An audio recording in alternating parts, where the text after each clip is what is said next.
Olá, meus irmãos, graça e paz. Hoje, dia 7 de abril, estamos aqui para realizar o nosso culto de oração às 19h30, né? Era para estarmos na nossa igreja, mas ainda não pudemos. E aí estamos tendo esse contato, estamos tendo essa participação em conjunto com aqueles que podem ter acesso a esse vídeo e assim conosco orarem, eh, e também ouvirem a palavra do Senhor. Nós vamos aproveitar e trazer uma palavra hoje sobre justamente o texto que nós usamos domingo na escola dominical e vamos aproveitar e explicar um pouco do tema que trabalhamos domingo pela manhã, pelo fato de não termos tido condições de gravar domingo pela manhã por causa do problema, né, que houve no nosso computador ali na igreja.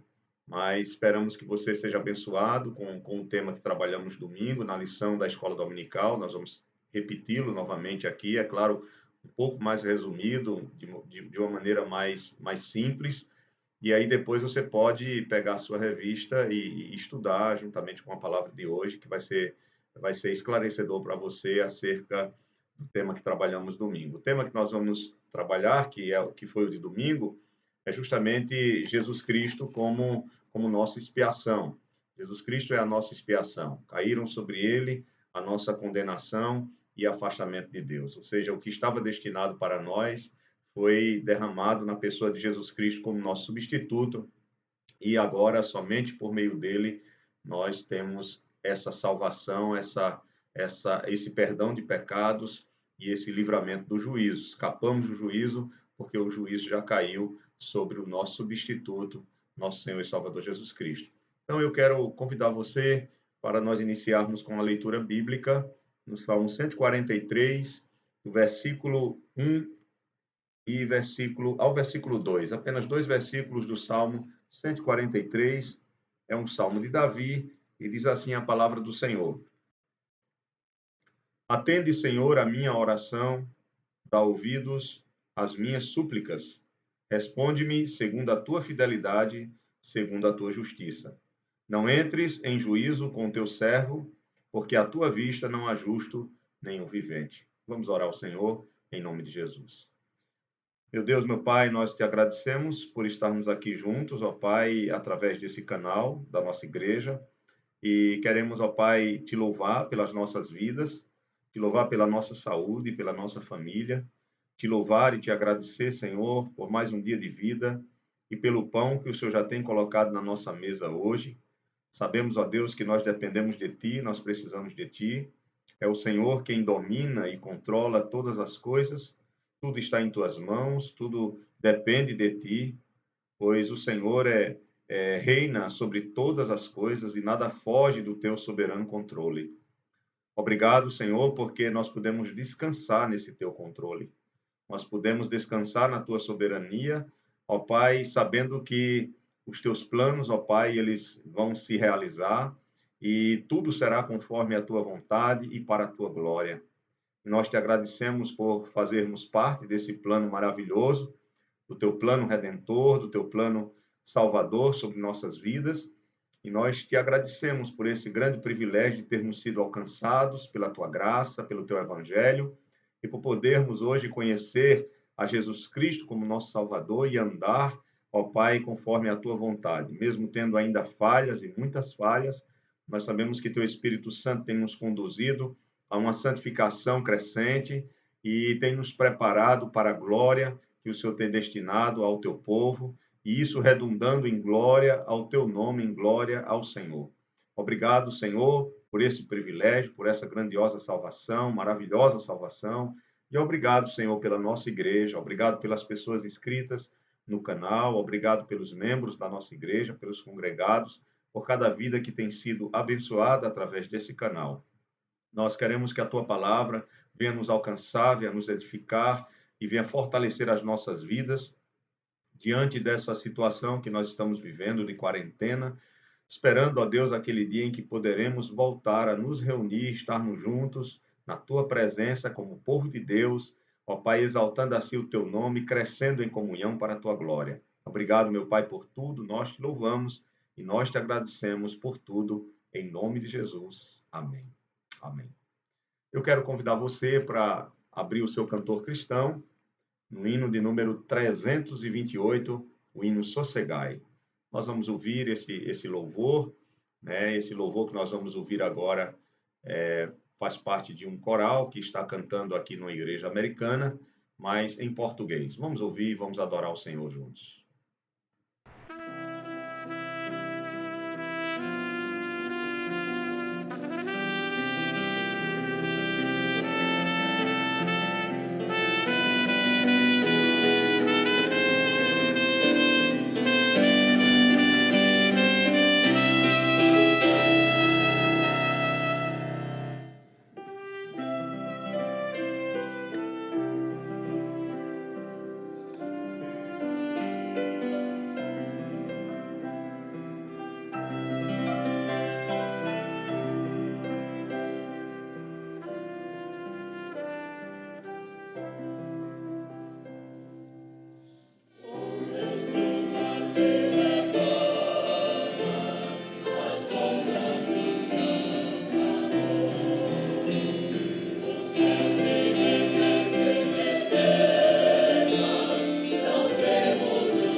Graças a Deus, meus irmãos, hino belíssimo, né? O hino 328 do nosso cantor cristão, um hino tão conhecido que fala sobre a necessidade que nós temos de descansar no Senhor e estarmos sossegados, porque Ele está conosco em cada circunstância, Ele está conosco em toda a nossa vida, jamais nos abandona, jamais nos abandonará, e nós temos certeza que se Ele está conosco, então não importa o que venha a acontecer, o Senhor nos guardará. Não nos guardará no sentido de evitar que enfrentemos as tempestades da vida, as circunstâncias difíceis, mas nos guardará no sentido de que Ele estará conosco e seja o que vier a acontecer, nós estaremos com Ele e Ele conosco, e isso é o que nos traz a segurança. Como salmista, no Salmo 24, no Salmo 23, no versículo 4, ele diz: Ainda que eu ande pelo vale da sombra da morte, tu estás comigo, o teu cajado e o teu bordão me consolam. Hoje é nosso culto de oração, compartilhando nesse culto de oração também um momento de estudo bíblico para nossos irmãos que não puderam ter a gravação do nosso estudo da escola dominical. Eu quero convidar você para orar nesse momento pelas pessoas da nossa igreja que estão doentes. Nós sabemos que temos alguns irmãos que andaram com muitas dificuldades e ainda estão com dificuldades na área da saúde. Nós temos várias famílias que estão passando por dificuldades nessa área e nós queremos, nesse momento, colocar essas famílias na mão de Deus. Continuo pedindo oração pela família do irmão Cristiano, especialmente pela sua esposa, a irmã Simone. Também peço oração pela família do irmão Severino, pela vida dele, pela sua saúde. Também pelo irmão Josafá e a sua esposa. Né? O irmão Josafá fez uma cirurgia, está se recuperando, que o Senhor lhe dê saúde. Vamos orar também pela irmã Aparecida, que também tem feito o seu tratamento, né, de quimioterapia. Que o Senhor abençoe todos os irmãos, todas as irmãs. Tem vários outros irmãos doentes, outros irmãos que são diabéticos, que fazem tratamento contra a diabetes, outros irmãos que estão fazendo exames aí, né? Peço também oração pelo nosso irmão Gilvan, né? E que está fazendo também alguns exames, né? Em relação à sua saúde. Que o Senhor abençoe sua vida e lhe traga saúde, né? Lhe dê graça diante de todas as situações novas que ele pode estar vivendo nesse momento. Também por todos aqueles que estão doentes, graças a Deus, nós não temos nenhuma notícia de algum irmão nosso, conhecido, da nossa igreja, que está com coronavírus, mas vamos orar também pelas pessoas que estão doentes, que adquiriram esse vírus, que estão sofrendo, outras pessoas que estão enlutadas, né, porque algum ente querido faleceu por meio dessa enfermidade, por meio desse vírus, e pedir pelo nosso país, pela nossa nação. Vamos orar pelos doentes, vamos orar pela nossa nação, que o Senhor tenha misericórdia de nós. Convido você a orar comigo. Pai, em nome de Jesus, eu quero te pedir ao Pai pelos nossos irmãos que estão doentes, quero te pedir pela irmã Simone, que o Senhor abençoe sua vida, que o Senhor restaure a sua saúde, ó Pai. Tu sabes como tratar essa situação, tu sabes como cuidar da tua serva, e nós queremos te pedir por ela, Senhor, pela irmã Simone, que já há várias semanas, ó Pai, foi internada, saiu do hospital, mas não tem tido uma melhora rápida, tudo tem sido muito difícil para a vida dela nesse momento que ela está vivendo, e que o Senhor tenha misericórdia da tua filha, porque há coisas que nós não conseguimos, ó Pai, resolver, mas que o Senhor pode. E eu te peço, ó Deus, abençoe a vida da irmã Simone, abençoe seu esposo, abençoe seu filho, sua família, ó Pai, concedendo a eles o que é necessário para a recuperação da tua filha e dando graça, Senhor, diante de toda essa situação difícil. Também abençoe a irmã Aparecida, o tratamento que ela tem feito, que ela possa se recuperar, ter a sua saúde completamente restaurada. Abençoe, ó Pai, seu esposo, seu filho, sua família, ó Deus, e tenha misericórdia, ó Deus, dos teus filhos que têm enfrentado enfermidades. Também te peço pelo irmão Severino, abençoe sua vida, as hemodiálises que ele tem feito, que o Senhor, ó Pai, dê força ao teu servo, saúde ao teu servo, revigore, ó Pai, a sua saúde, o seu corpo, para que ele venha suportar todos os exames que ele tem feito, ó Pai, e as diálises que ele tem feito. Ó Pai, abençoa o teu servo, protege ele, abençoe a irmã Lourdes, sua esposa, sua família, em nome de Jesus.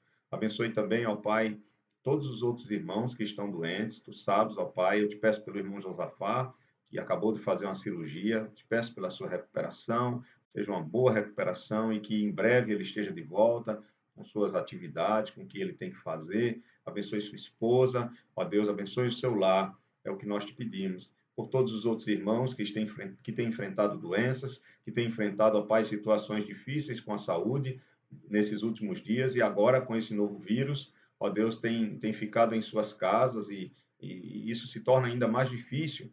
Que o Senhor tenha misericórdia e que o Senhor abençoe suas vidas e venha protegê-los em nome de Jesus. Abençoe também as pessoas que foram acometidas com esse vírus. Que o Senhor tenha misericórdia, que o Senhor nos ajude, ó Pai, e abençoe o nosso país. Dê sabedoria a todos os pesquisadores, aos cientistas que estão, ó Pai, tentando, ó Pai, descobrir uma vacina, um remédio que possa resolver os sintomas, ó Pai, que esse vírus tem causado. Que o Senhor tenha misericórdia e dê graça, dê sabedoria para que os homens alcancem, ó Pai, esse objetivo e nós tenhamos em breve uma vacina para proteger, ó Pai, as pessoas. Tem misericórdia, eu sei que tudo isso está em tuas mãos, o Senhor controla sobre tudo e nós descansamos em ti, Senhor.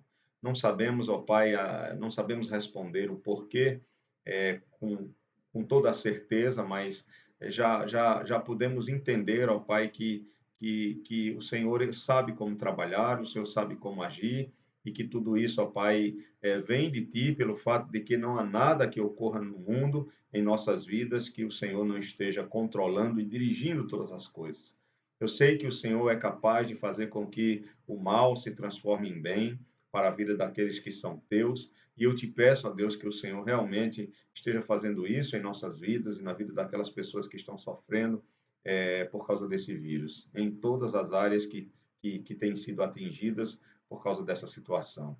Dá-nos paciência, dá-nos graça, abençoe a tua igreja, abençoe o teu povo, que mesmo não podendo, ó Deus, estarmos juntos, ó Pai, em comunhão presencial, mas que possamos em nossas casas orar, ler a tua palavra, buscar a tua face, a tua presença, e que como igreja nós também estejamos juntos, ó Pai, em oração uns pelos outros, intercedendo uns pelos outros, que nós nos lembremos dos nossos irmãos e estejamos orando especificamente por cada um deles que vem à nossa mente, que vem à nossa memória, para que o Senhor, ó Pai, tenha misericórdia de nós. Abençoe a nossa igreja, abençoe os membros da nossa igreja, todas as pessoas que frequentam a nossa igreja, todos os que são inscritos neste canal, que a tua graça, que a tua misericórdia, que o teu amor cresça em nossas vidas, ó Pai, e nos faça, Senhor, cristãos ainda mais maduros, ainda mais firmes em ti, anunciando assim o evangelho da salvação e vivendo para a tua glória, vivendo para te agradar, para te servir e também para servir nossos irmãos.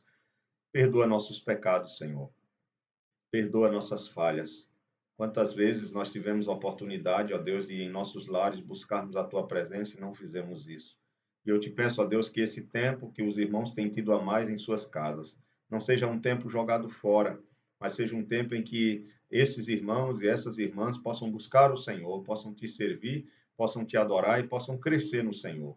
Nós queremos aproveitar isso para buscar a tua face. Ajuda-nos, Senhor, e nos abençoe em nome de Jesus. Amém. Amém, meus queridos irmãos.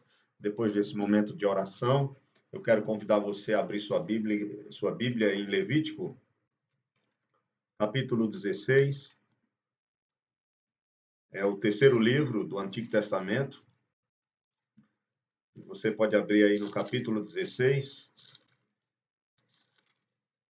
Hoje nós vamos estudar sobre Jesus, nossa expiação, e nós vamos usar como base justamente um texto do Antigo Testamento. E aí você me pergunta, por que não um texto do Novo Testamento?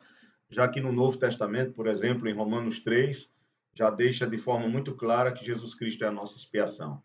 Nós não vamos inicialmente trabalhar com um texto do Novo Testamento, porque estamos estudando justamente sobre o anúncio de Jesus Cristo no Antigo Testamento. Jesus Cristo revelado no Antigo Testamento ou na Antiga Aliança. Nós também podemos falar dessa forma. E é justamente por isso que nós estamos pegando os textos do Antigo Testamento e vendo neles já um anúncio da pessoa de Jesus Cristo e da sua obra. Nós já estudamos sobre o proto-evangelho, que está lá em Gênesis capítulo 3, versículo 15, e vimos que aquele descendente de Eva, ele é o nosso Senhor e Salvador Jesus Cristo, pelo que nós podemos confirmar no Novo Testamento. Vimos também em Gênesis capítulo 12, com o chamado de Abraão e a promessa feita a Abraão, que nele seriam benditas todas as famílias da terra, que essa promessa de serem benditas todas as famílias da terra, em Gênesis 12, versículo 3, isso aponta para Jesus Cristo, né? Ele teria um descendente, e esse descendente é Jesus Cristo. Depois, no capítulo 3 de Gênesis, no capítulo 15, né? No versículo 3, se eu não me engano, deixa eu abrir aqui, para eu não estar dando informação errada a você, que me ouve, capítulo 15, nós vemos aqui que o Senhor, ele diz aqui, no versículo 5, especificamente, o Senhor, ele diz a Abraão, então conduziu até fora e disse, olha para os céus e conta as estrelas, se é que podes. E lhe disse, será assim a tua posteridade, ou seja, será assim a tua posteridade. E se você voltar para o capítulo 12 de Gênesis, versículo 3 diz, abençoarei os que te abençoarem, amaldiçoarei os que te amaldiçoarem, em ti serão benditas todas as famílias da terra. Quando nós chegamos em Gálatas, e o apóstolo Paulo ele vai abordar esse tema e vai usar como exemplo o próprio Abraão. Você vem para Gálatas, capítulo 3, no versículo 16.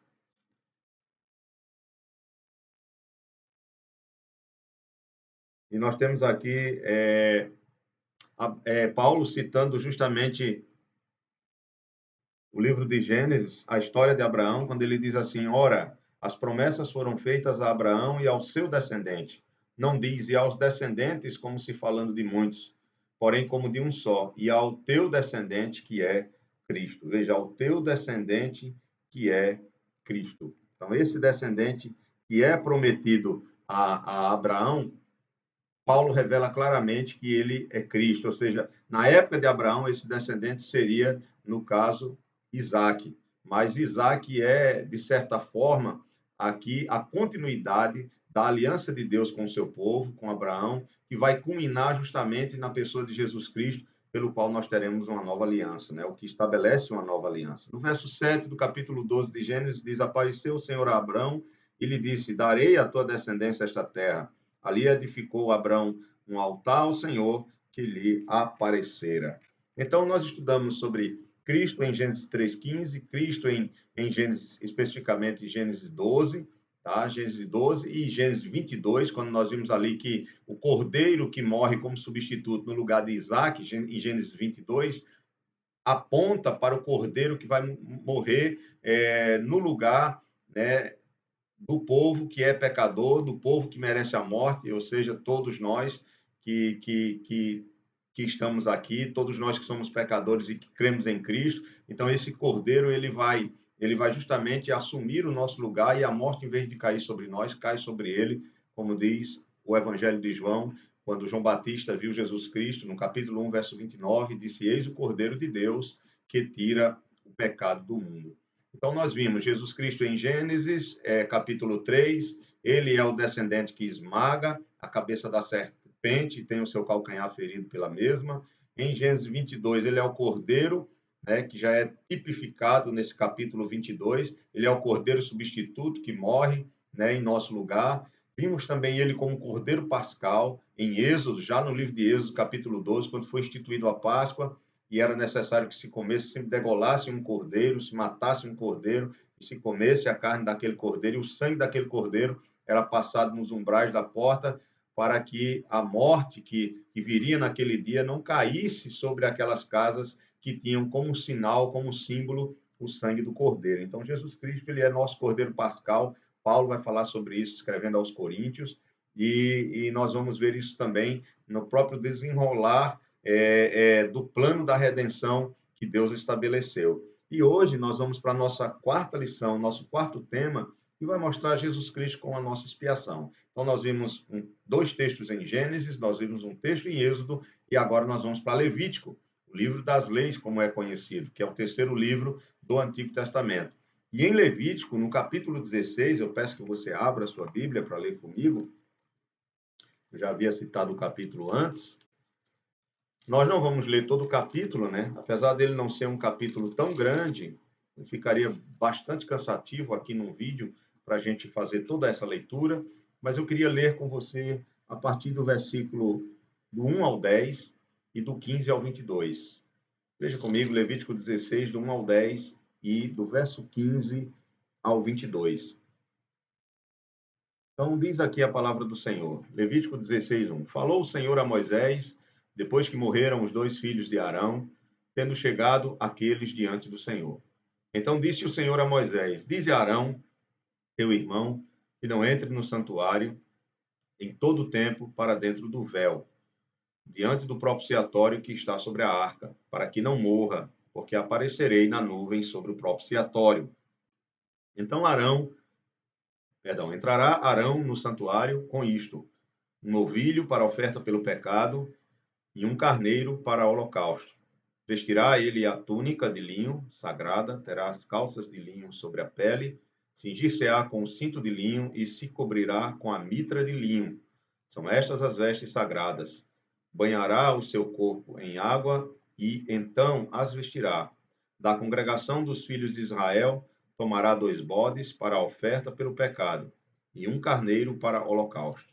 Arão trará o novilho da sua oferta pelo pecado e fará expiação por si e pela sua casa.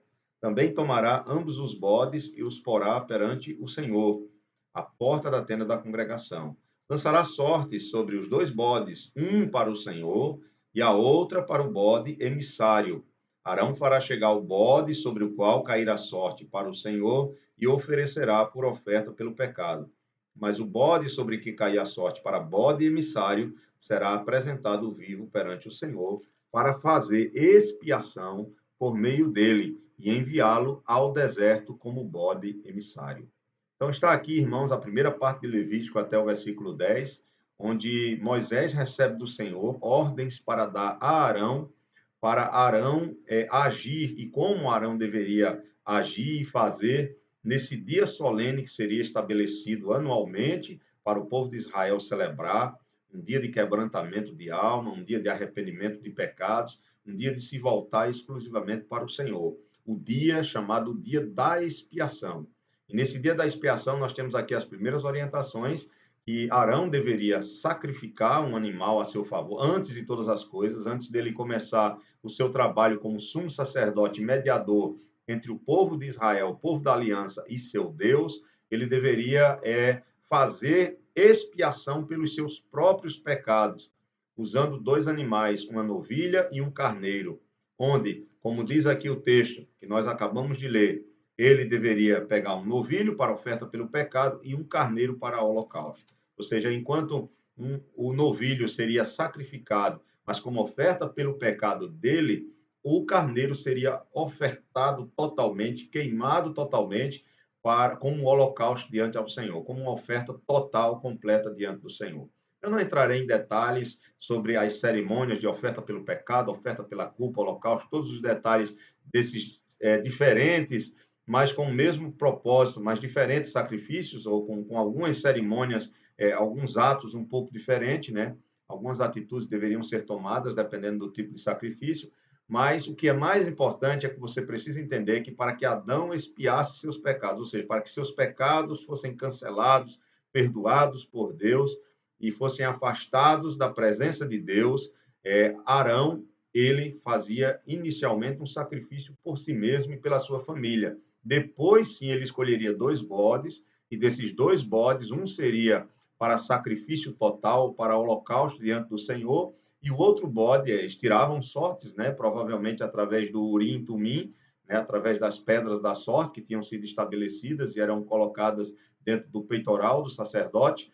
Então, entre os 2 bodes, um seria para holocausto, para sacrifício total, e o outro seria o bode emissário, no qual o sumo sacerdote vai colocar a mão sobre a sua cabeça, nós vamos ver isso aqui agora, vai pedir perdão a Deus por todos os pecados, confessando os pecados da nação, e depois aquele bode será levado por alguém para fora do arraial, para fora da cidade de Jerusalém, para fora do meio do povo de Deus, o povo de Israel, e esse bode era enviado para o deserto, e soltavam esse bode no deserto, ele não tinha mais possibilidade nenhuma de voltar, e ele morria ali, vagando pelo deserto, sem água, com fome, sem ter condições nenhuma de sobreviver. Esse bode é chamado de bode emissário, o bode que sobre ele simbolicamente está os pecados da nação, e ele é levado para fora ali, do meio do povo de Deus, da presença de Deus, era levado para fora, ia para bem distante, era afastado da presença de Deus,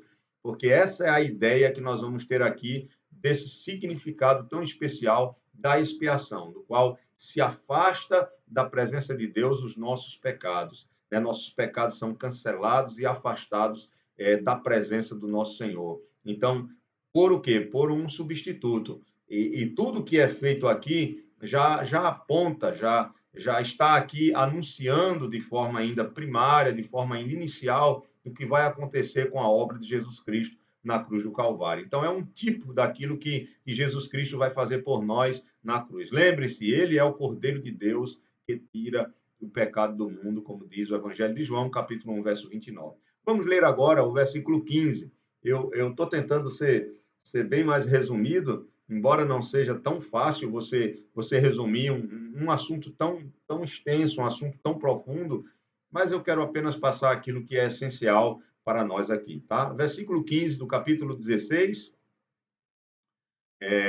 do verso 11 até o 14, ele vai só mostrar a prática aqui do sacrifício que Arão fazia por si mesmo, pela sua família, e no verso 15 vai mostrar agora essa prática em relação ao povo.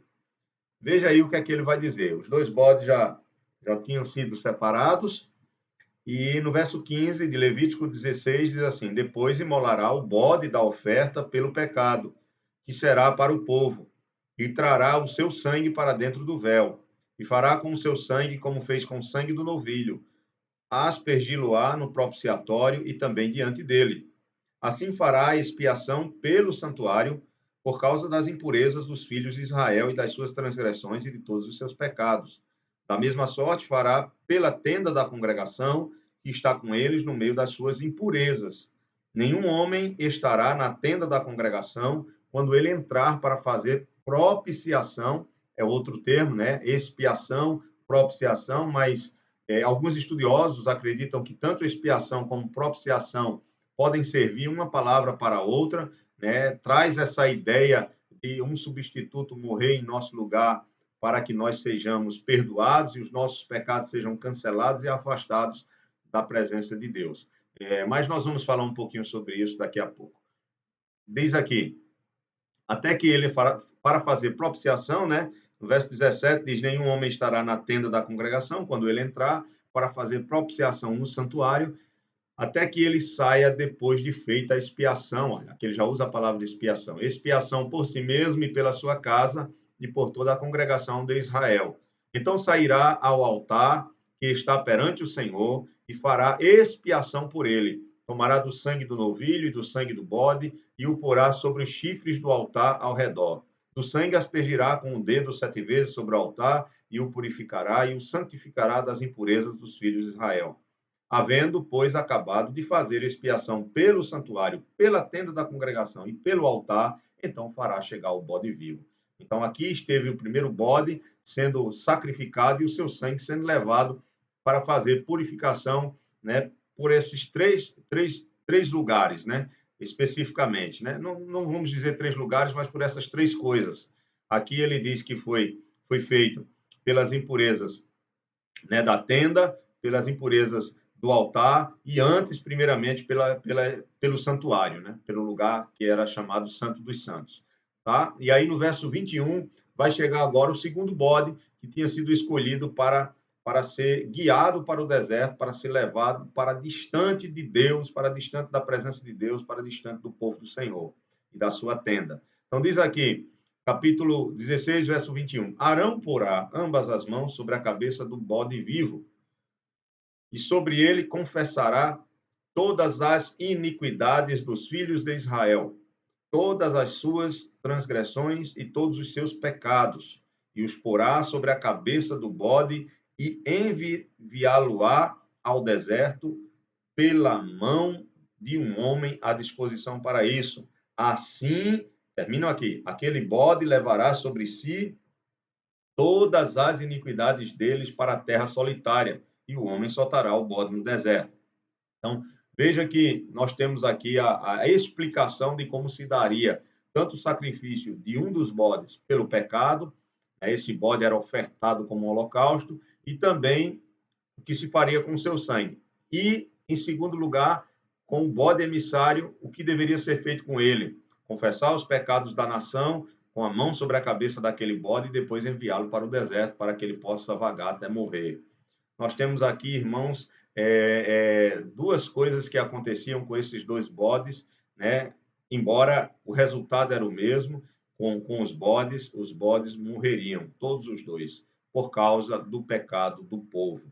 E o dia da expiação era o dia mais importante da nação de Israel em termos anuais. Então, todo ano, esse dia era o dia mais solene, era o dia mais importante, onde haveria ali a expiação do pecado do povo através de todo esse cerimonial que nós acabamos de relatar aqui no livro de Levítico, no capítulo 16. É interessante que não bastava apenas a questão religiosa, não bastava apenas o sumo sacerdote e a nação está ali diante dele, cumprindo apenas com essas obrigações cerimoniais.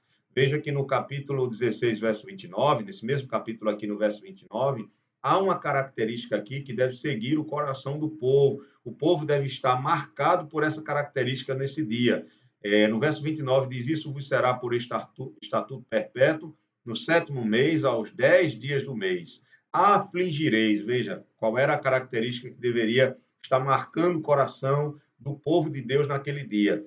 Afligireis a vossa alma e nenhuma obra fareis, nem o natural, nem o estrangeiro que peregrina entre vós, porque naquele dia se fará expiação por vós para purificar-vos e sereis purificados de todos os vossos pecados perante o Senhor. Está aqui, irmãos, a solenidade do dia da expiação. Eu não entrei em todos os detalhes, eu não li todo o capítulo, depois você faz a sua leitura, seu estudo individual. Estou aqui apenas para te auxiliar na compreensão deste acontecimento e para te orientar sobre o fato de que esse acontecimento aqui, o dia da expiação, ele é uma prefiguração daquilo que Jesus Cristo vai fazer pelo seu povo na cruz do Calvário.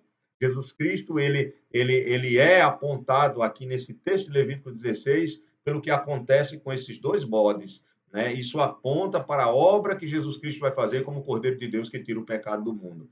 Então, vamos lá, vamos para o primeiro ponto. O primeiro ponto que eu trago para vocês aqui é que você precisa saber qual é a mensagem desse livro para você entender sobre o que está sendo tratado aqui no capítulo 16. A primeira coisa que eu quero lhe dizer é que o livro de Levítico ele vai tentar responder a seguinte pergunta: como um Deus santo, que é o nosso Deus, como um Deus santo, ele pode se relacionar com um pecador?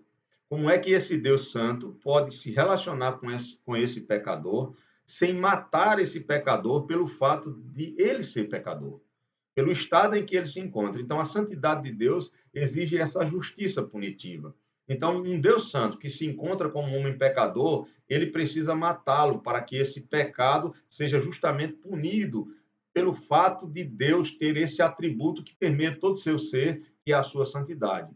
Mas Levítico vai mostrar que Deus ele vem até o homem, ele vem até esse povo, até essa nação por causa de sua promessa que já tinha sido feita e porque há um plano aqui que está sendo desenvolvido, há um plano que está sendo desenrolado durante a história, tanto um plano de redenção, de salvação e também um plano de revelação. Deus está se revelando durante a história, está salvando, vai salvar e está ao mesmo tempo se revelando revelando o coração do homem, revelando a sua própria pessoa e o seu propósito em relação a esse homem para com ele. Então, veja que Levítico ele vai justamente nos dar essa resposta. Como é que um Deus santo se relaciona com esse homem sem que esse homem seja morto?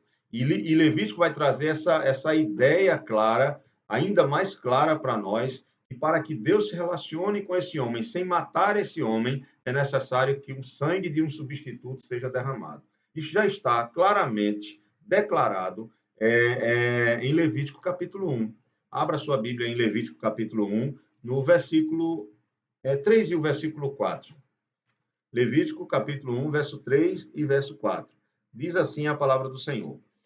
No verso 3, se a sua oferta for holocausto de gado, trará macho sem defeito, a porta da tenda da congregação o trará, para que o homem seja aceito perante o Senhor.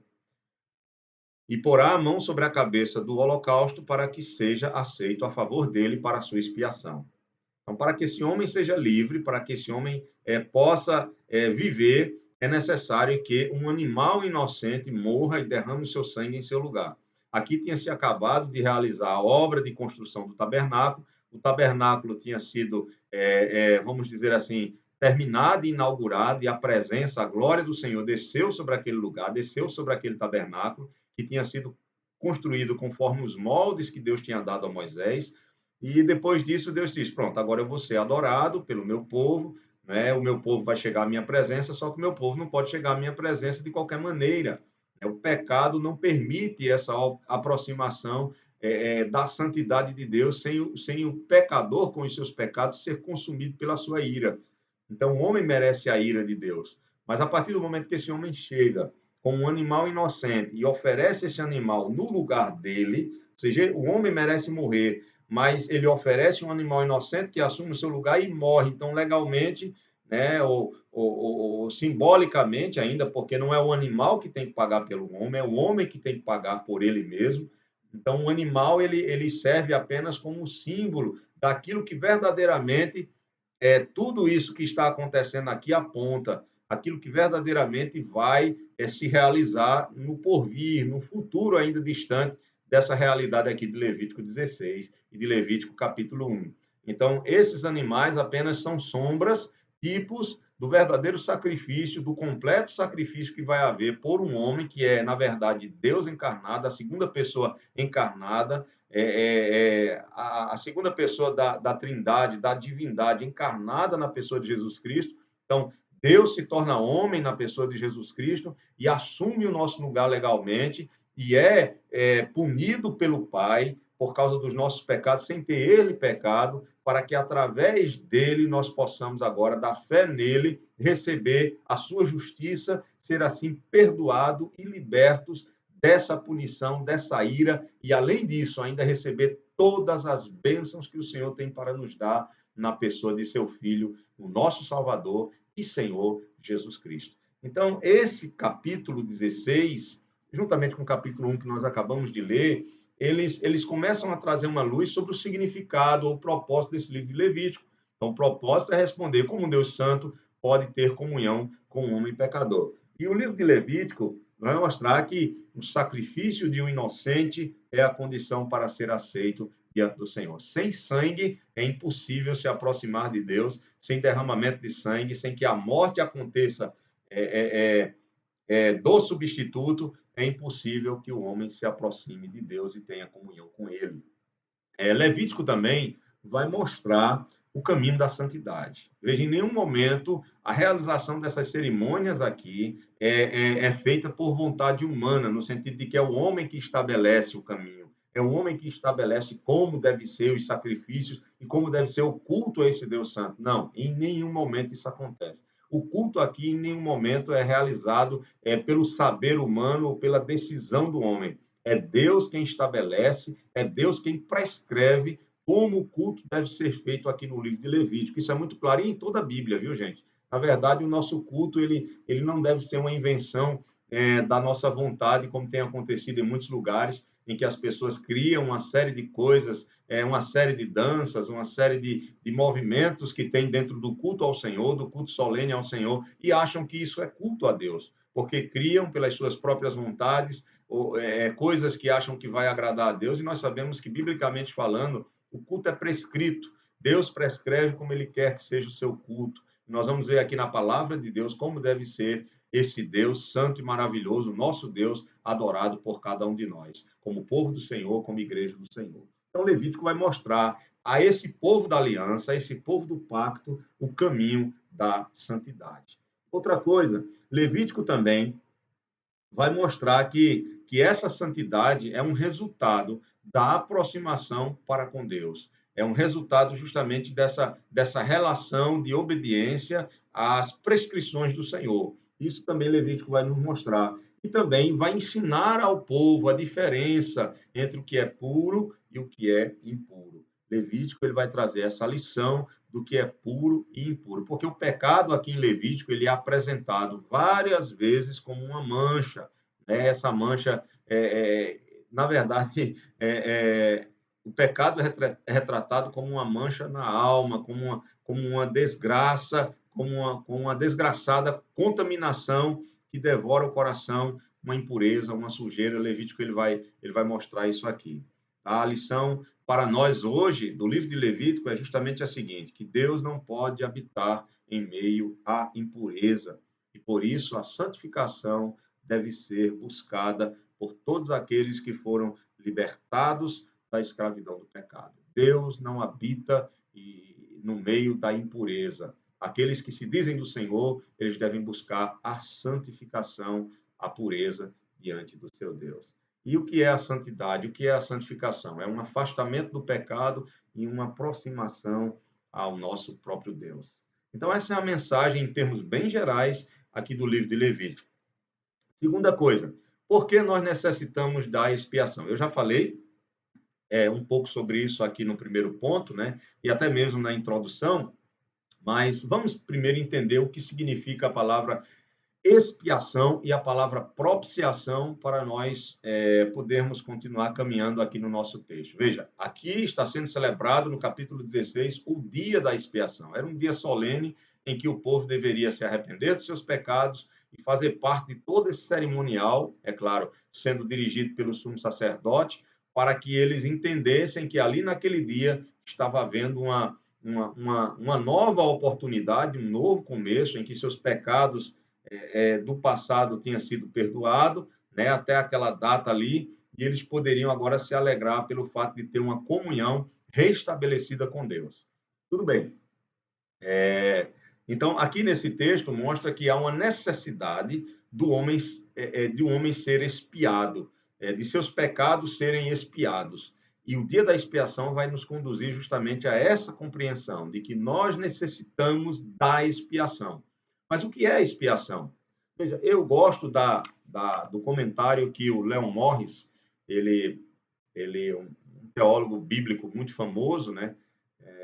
Que tem vários livros aqui em português, inclusive o livro de introdução ao Novo Testamento, e ele faz um comentário interessante sobre expiação que eu quero dizer a vocês. Ele vai dizer aqui o seguinte: a necessidade da expiação, ela surge do fato de que todo homem é pecador. Então, a necessidade da expiação, ela tem como verdade básica isso, que todo homem é pecador. E essa verdade é revelada em toda a Bíblia. Lembre-se de Levítico 1, verso 4. Ninguém pode ser aceito por Deus sem que haja sangue derramado, sem que uma vítima inocente ali sofra em seu lugar. Então, fazer expiação, ele diz que significa desviar o castigo.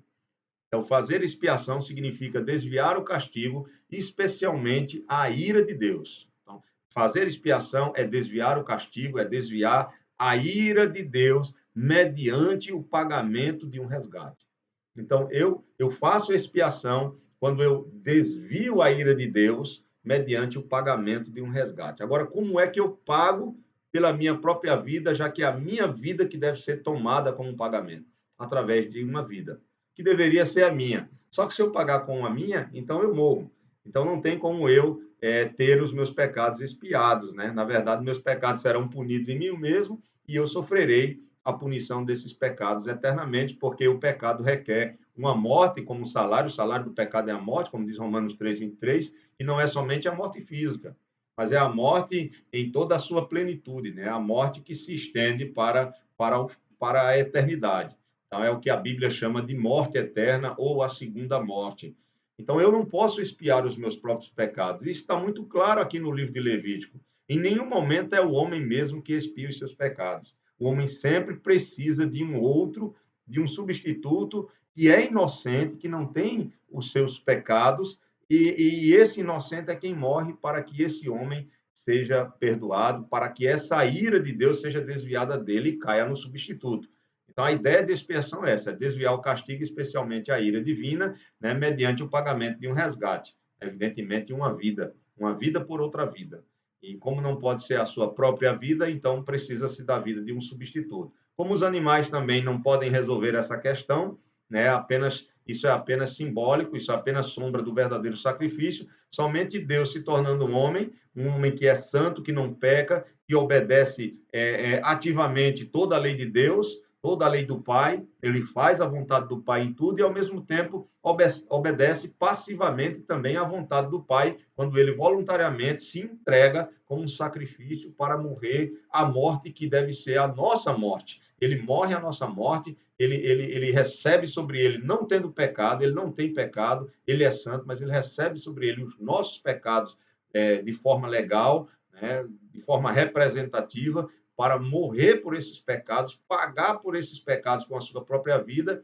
O sacrifício dele é aceito, por ele ser Deus, ele ressuscita ao terceiro dia, né? E aí, como homem, ele passa a ter todo o poder nos céus e na terra, então agora ele é o Deus homem, né? Glorioso, exaltado sobre todas as coisas, e agora poderoso para dar a vida e justificar todo aquele que se aproxima dele por meio da fé, como Paulo vai dizer que a justificação, em Romanos capítulo 1, versos 16 e 17, a justificação, ela vem por meio da fé. Porque é justamente na obra de Cristo, na cruz do Calvário, que a justiça do Evangelho, ela se revela. Ela se revela na pessoa de Jesus Cristo. Capítulo 3, ele vai declarar isso claramente, nós vamos ler daqui a pouco.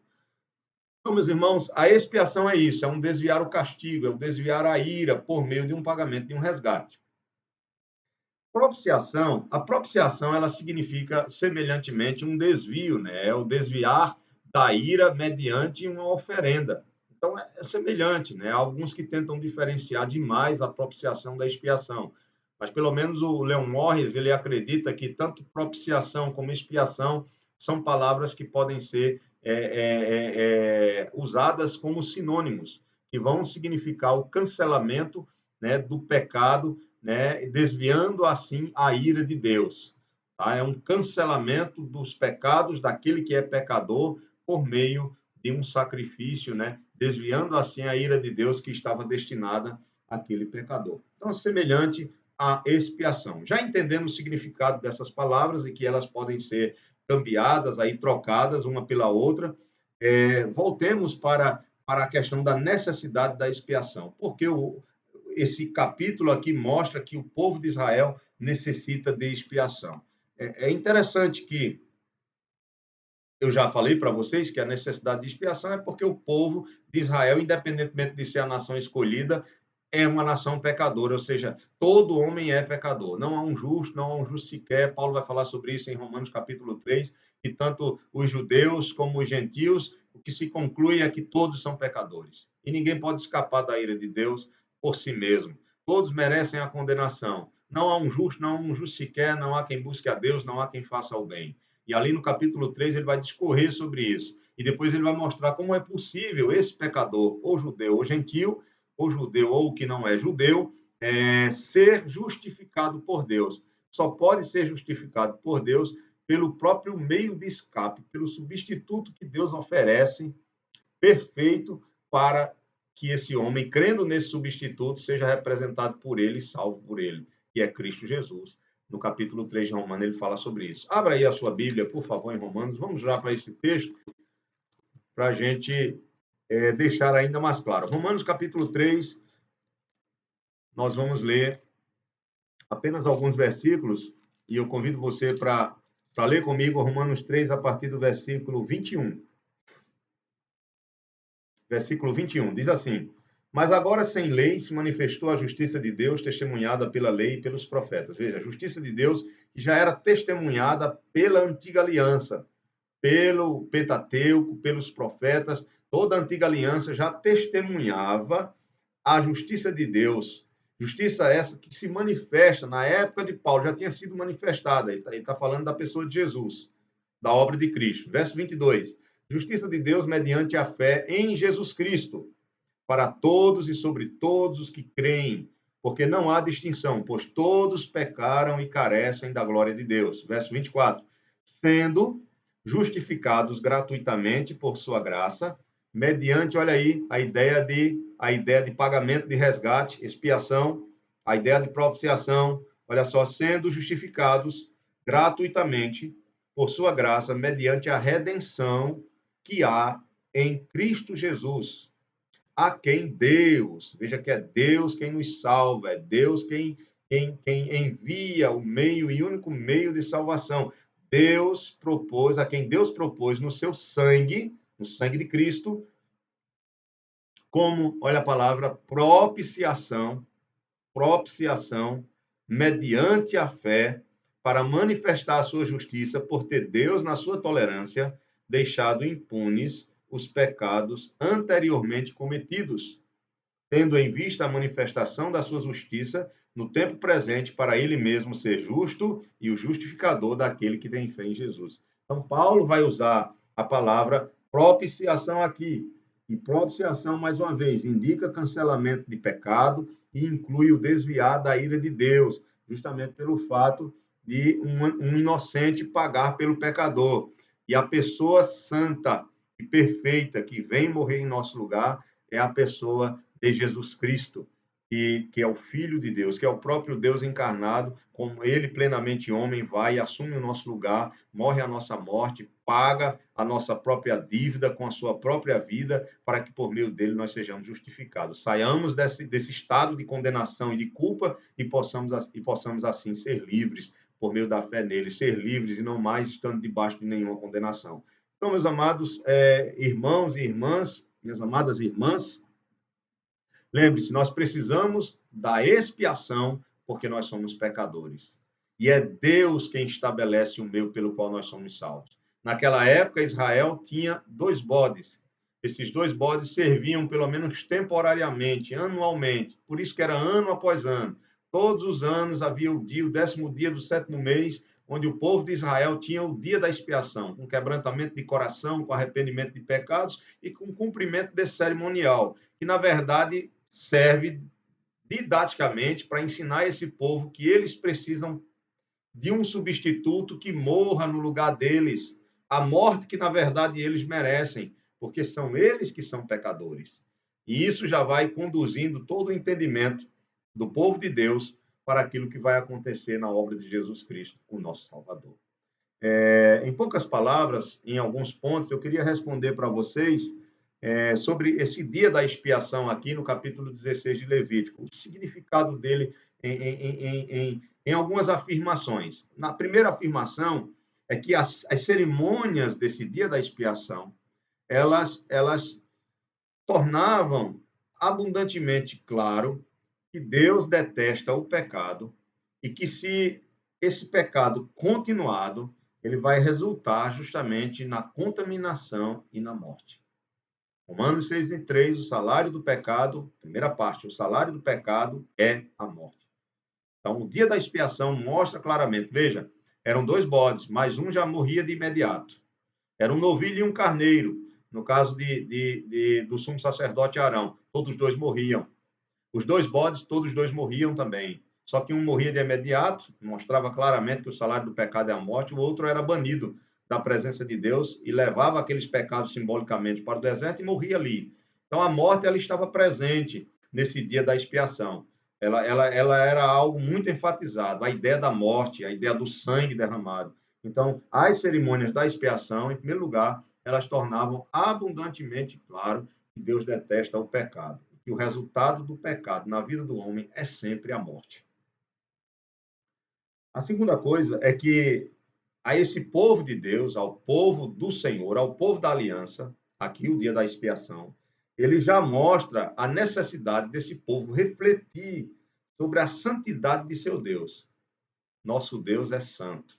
Não é à toa que tanto Êxodo, Levítico e também lá o Novo Testamento, nós vamos ter essa declaração que Deus é santo e que nós também precisamos nos santificar se queremos andar com esse Deus. É aquela frase bem conhecida, sede santo, assim como eu sou santo. Pedro repete isso claramente na sua primeira carta e assim vai. Então, meus irmãos, ao povo escolhido era mostrado, em segundo lugar aqui, que esse dia da expiação revelava a necessidade de refletirmos sobre a santidade de Deus. E, ao mesmo tempo, o dia da expiação era uma oportunidade para que esse povo tivesse um novo começo, né? Todo ano havia essa oportunidade para um novo começo e para um cumprimento desse ideal de santificação. A terceira coisa é que o dia da expiação, ela demonstrava também a universalidade do pecado. Como assim? Não só era o povo que era pecador. O próprio Arão, que estava ali como mediador entre o povo e Deus, também devia sacrificar dois animais, um pelo pecado e um como holocausto, pela sua culpa e pela culpa da sua família. Então, tanto o sumo sacerdote como também o leigo precisavam da expiação de seus pecados. Então, o dia da expiação também nos faz enxergar isso. E a quarta e última verdade acerca do dia da expiação, ali para o povo de Israel, é que nenhuma pessoa podia expiar seus próprios pecados. O sangue derramado deveria ser do substituto. Hebreus 9, 22 vai falar um pouco sobre isso. Uma das fraquezas desse sistema, evidentemente, do sistema sacrificial aqui de Levítico, né, do Antigo Testamento, é que ele não podia providenciar o perdão para todo sempre. Por isso que o perdão aqui não era um perdão pleno, definitivo para o pecador. E o pecador precisa repetir esse dia da expiação todos os anos. Anualmente, esse dia deveria acontecer ali no meio da nação de Israel. Isso até chegar a Jesus Cristo. Porque Jesus Cristo ele vai fazer o seu sacrifício uma só vez, por todas, e agora, por meio dele, nossos pecados são perdoados para todo sempre. Há um esquecimento, há um banimento da presença de Deus por causa da obra de Cristo dos nossos pecados. Nossos pecados, eles não são mais considerados como pecados que nos condenam, mas como pecados que foram perdoados porque Jesus Cristo, o nosso substituto, já morreu por eles, já pagou por eles, e nós temos agora o seu sangue sobre nós que nos purifica de todo pecado. Que maravilha, irmãos, e que privilégio grandioso. Eu quero encerrar essa palavra trazendo algumas verdades do dia da expiação para nós que somos cristãos. O que é que isso tem a ver conosco? Primeiro, esse dia da expiação, esse dia solene, ele era um antegozo de um tempo em que um representante da raça humana levaria sobre si os pecados do seu povo. Isso está claro em Isaías 53, versículo 6. Eu vou ler para você. Isaías 53, profeta Isaías, bem conhecido, capítulo 53, versículo 6. Diz assim a palavra do Senhor: Todos nós andávamos desgarrados como ovelhas, cada um se desviava pelo caminho, mas o Senhor fez cair sobre ele a iniquidade de todos nós. João, capítulo 1, verso 29. Eis o Cordeiro de Deus que tira o pecado do mundo. Quando João Batista olhou para Jesus, ele disse: Eis. Provavelmente pode ter até apontado e dito: olha ali, eis o Cordeiro de Deus que tira o pecado do mundo. Na mente de João Batista, aquele que tinha chegado e que estava iniciando seu ministério ali com o seu batismo, João ainda iria batizá-lo, é simbolizado pelo Antigo Testamento como aqueles cordeiros que derramavam o seu sangue para que os pecadores pudessem ter vida. Esse sim é o Cordeiro de Deus que tira o pecado do mundo. Mundo aí são pessoas de todos os lugares, de todas as nações, que serão alcançadas pelo sangue desse Cordeiro. Não que todas as pessoas serão salvas, mas que pessoas de todos os lugares do mundo ouvirão esse evangelho e serão alcançadas pelo Cordeiro que tira o pecado do mundo. A sua morte vai alcançar ovelhas de muitos apriscos de todos os tempos. A segunda verdade sobre o dia da expiação para nós que somos cristãos, se a primeira é que esse dia solene era um antegozo de um tempo em que um representante da raça humana levaria sobre si os nossos pecados, que é Jesus Cristo. A segunda verdade é que esse dia da expiação era necessário porque os novilhos e bodes, com seu sangue derramado, não podia remover o pecado. E aí eu quero citar para vocês Hebreus, capítulo 10, versículo 4, e 1 Pedro, capítulo 1, verso 18 e verso 19. Primeiro, o livro de Hebreus, no capítulo 10, no versículo 4, diz assim a palavra do Senhor. Hebreus 10, 4. Porque é impossível que o sangue de touros e de bodes remova pecados. Quando chegamos em 1 Pedro, capítulo 1, verso 18, diz assim: sabendo que não foi mediante coisas corruptíveis, como prata ou ouro, que fostes resgatados do vosso fútil procedimento que vossos pais vos legaram, mas pelo precioso sangue, como de cordeiro sem defeito e sem mácula, o sangue de Cristo, conhecido com efeito antes da fundação do mundo, porém manifestado no fim dos tempos por amor de vós. Então, a segunda verdade do dia da expiação para os cristãos, o significado é que esse dia mostra que o sangue de ovelha, ou de carneiros, ou de bodes, ou de touros, eles não têm o poder, né, de remover o pecado, mas eles apenas apontam para o verdadeiro cordeiro, para o homem que iria morrer para nós. É um antegozo também desse representante que veio morrer por nós. A terceira verdade do dia da expiação é que somente Deus, manifestado na pessoa de Jesus Cristo, poderia reconciliar o mundo consigo mesmo. Assim como Deus estabelece todos os meios, todo o cerimonial para que esse povo chegue à sua presença e tenha seus pecados perdoados, assim também durante a história Deus está colocando em prática o seu plano redentor para que na pessoa do seu Filho, a segunda pessoa da Trindade, se encarna e é chamada de Jesus, e essa pessoa é quem vem assumir o nosso lugar e revelar a pessoa de Deus de modo pleno e assim pagar pelos nossos pecados. É Deus manifestado na pessoa de Jesus Cristo que reconcilia o mundo consigo mesmo. E eu repito para vocês há muitos textos, mas eu quero deixar aqui 2 Coríntios, capítulo 5, versículo 19, Paulo, com toda a sabedoria que o Espírito Santo lhe deu, ele diz nesse texto, de 2 Coríntios 5, versículo 19, ele diz assim: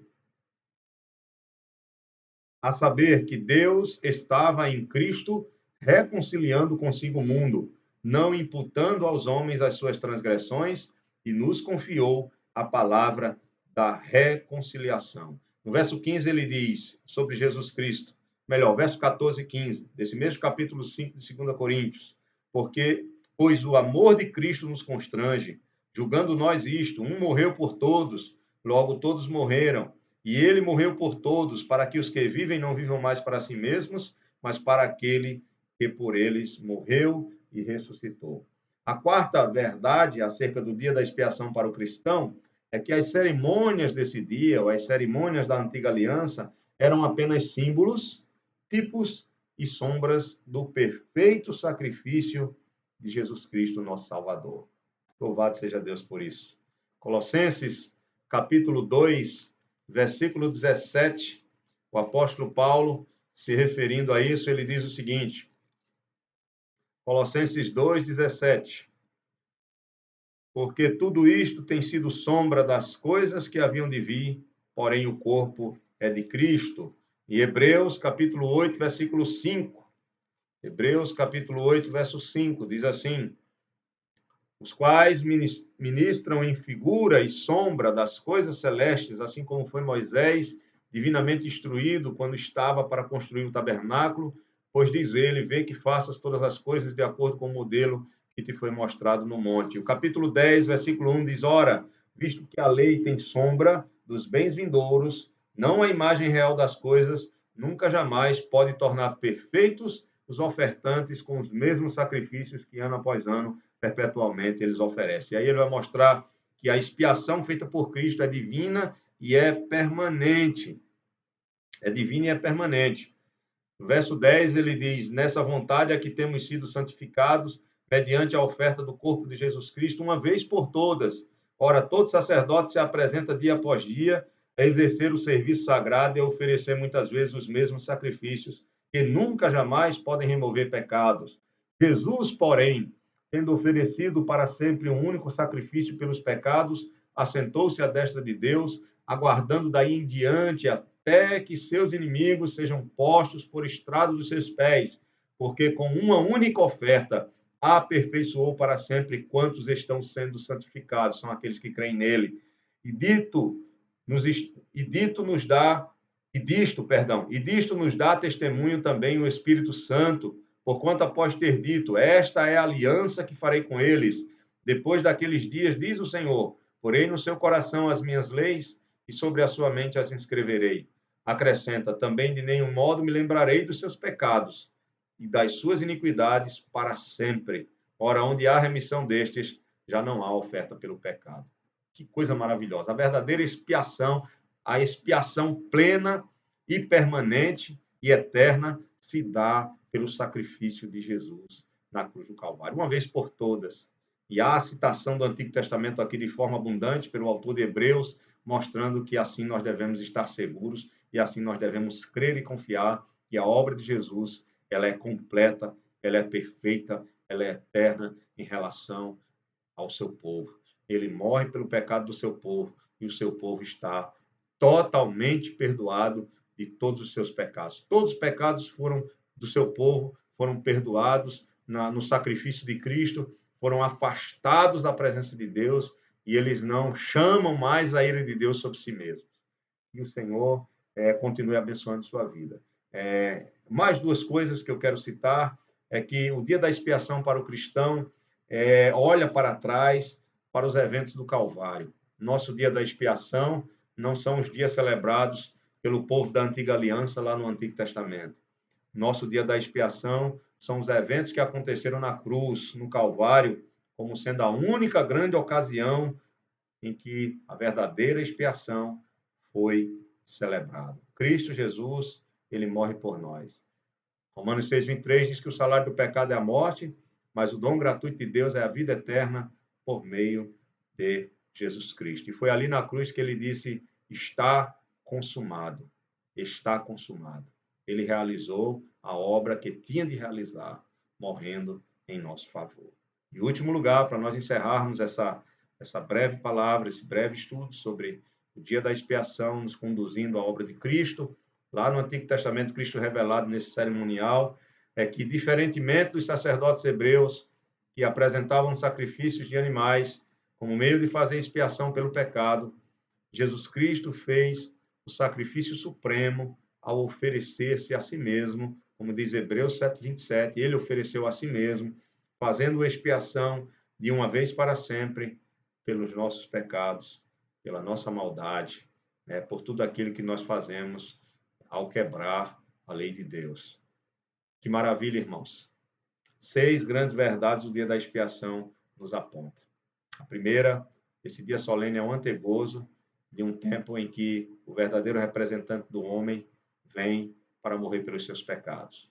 A segunda verdade é que os novilhos e os bodes, com seu sangue derramado, não podem remover o pecado. Mas o verdadeiro homem, santo, sem pecado, filho de Deus, o Deus encarnado, sim, ele pode remover os pecados, os nossos pecados e para todos sempre. Terceiro, que somente Deus, manifestado na pessoa dele, Jesus Cristo, é quem poderia reconciliar o mundo consigo mesmo. A quarta verdade é que as cerimônias da antiga aliança eram apenas símbolos, tipos e sombras do perfeito sacrifício de Cristo. A quinta verdade é que o cristão olha para o dia da cruz, para a cruz de Cristo, para a sua morte na cruz, seu sacrifício na cruz, como o seu dia da expiação, como o dia em que nossos pecados foram perdoados. E sexto, que diferentemente dos sacerdotes que apresentavam sacrifícios de animais em seu favor e em favor do povo, Jesus Cristo ele ofereceu o sacrifício supremo, sendo ele o próprio Cordeiro, ele a própria vítima que entrega a sua vida santa, pura, sem pecado, para morrer por aqueles que são pecadores. Ele é sumo sacerdote e ele é a própria oferta, ele é Cordeiro e morre em nosso lugar para todo sempre. O Senhor nos abençoe e que possamos ter um coração alegre por aquilo que ele realizou por nós. Obrigado por estar comigo nessa noite, nesse dia de oração, e que você continue orando e intercedendo por cada um dos irmãos, da nossa igreja, pelo nosso país, pelos crentes de outras igrejas e, e pelas pessoas que estão espalhadas no mundo inteiro. Ore pelos nossos irmãos da Noruega também, ore pelos missionários que precisam da gente, que nessa crise, com tantas dificuldades, estão ali precisando da nossa ajuda. E também ore por toda a nossa igreja, por suas famílias representadas, pelos nossos irmãos que estão talvez ficando desempregados aí com essa crise. Isso vai passar, né? É apenas um tempo que nós estamos vivendo. Quero dizer a você que nós estamos ajudando algumas pessoas com cestas básicas e as pessoas que precisarem, entre em contato comigo, por favor.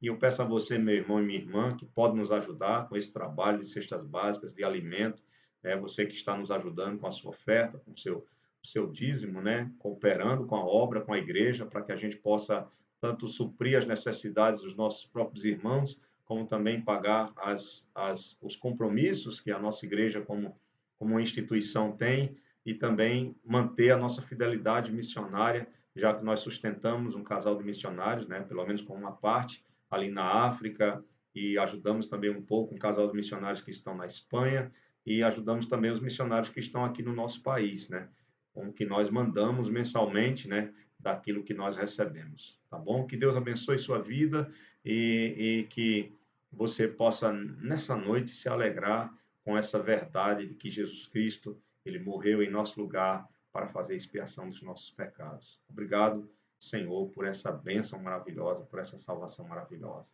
Vamos orar ao Senhor e vamos terminar nosso culto. Quinta-feira, nós estaremos aqui novamente com você, eu e você, estaremos trazendo o estudo de João, capítulo 13, a partir do verso 21. Todos os outros estudos são gravados.